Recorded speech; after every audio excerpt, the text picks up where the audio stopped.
하루를 시작하는 하나님의 말씀 6월 21일 화요일 하늘 양식입니다.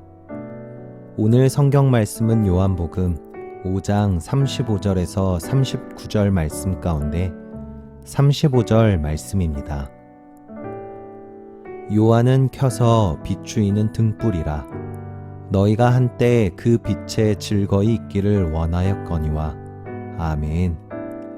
오늘 말씀은 타오르며 빛을 내는 등불처럼 이라는 제목으로 마산중앙교회 정진교 목사님께서 집필하여 주셨습니다.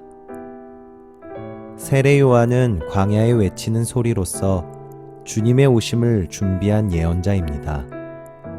회개하라, 천국이 가까이 왔느니라. 요한의 외침은 선민의식에 빠져있던 유대인들에게 큰 반향을 일으켰습니다. 많은 이들이 요한을 찾아와 세례를 받고 그를 따르고자 했습니다. 그러나 정작 요한은 자기는 곧 오시는 메시아에 비하면 신발끈을 풀어주는 종보다도 나을 것이 없다며 스스로를 낮췄습니다. 예수님은 그런 요한을 가르켜 여자가 낳은 자 중에 가장 큰이라고 높여주셨습니다. 그리고 오늘 본문에서는 켜서 비추이는 등불이라고 하십니다. 세례 요한의 삶과 사역이야말로 타오르며 빛을 내는 등불이 되었다고 인정해 주신 것입니다. 세례 요한은 어떻게 사명을 감당했기에 이런 인정을 받았을까요? 첫째, 하나님 나라를 전파하려는 뜨거운 열정을 품고 있었습니다. 등불은 빛을 내기 위해 자신을 태워야 합니다.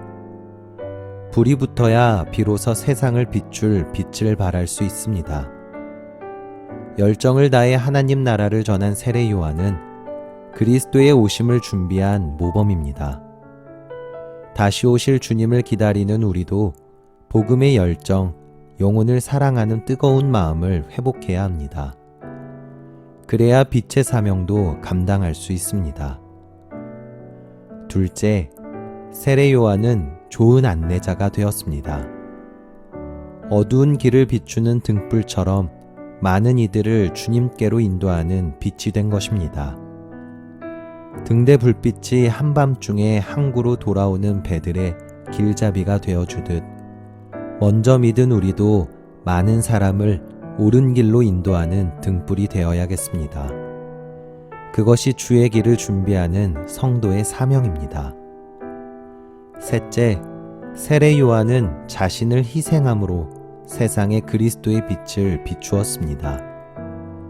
주님을 앞세우고 자신을 감추었습니다. 작아지기를 원했습니다.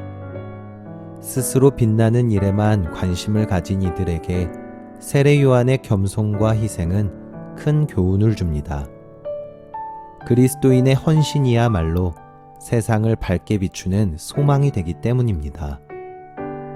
주님은 우리를 빛 가운데로 부르셨습니다. 타오르며 빛을 내는 등불이었던 세례 요한처럼 빛의 사명을 잘 감당하는 하나님의 자녀가 되기를 소망합니다. 여러분, 타오르는 등불처럼 빛의 사명을 잘 감당하고 있습니까? 바라기는 오늘도 세상을 밝게 비추는 소망이 되시는 저와 여러분이 되시기를 간절히 소망합니다. 우리 함께 기도하겠습니다.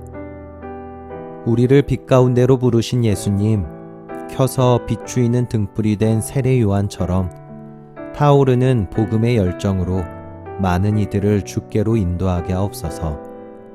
세상을 비추는 소망의 빛이 되게 하옵소서. 기꺼이 나를 희생해 주님의 빛이 세상을 비추게 하옵소서. 예수님의 이름으로 기도합니다. 아멘.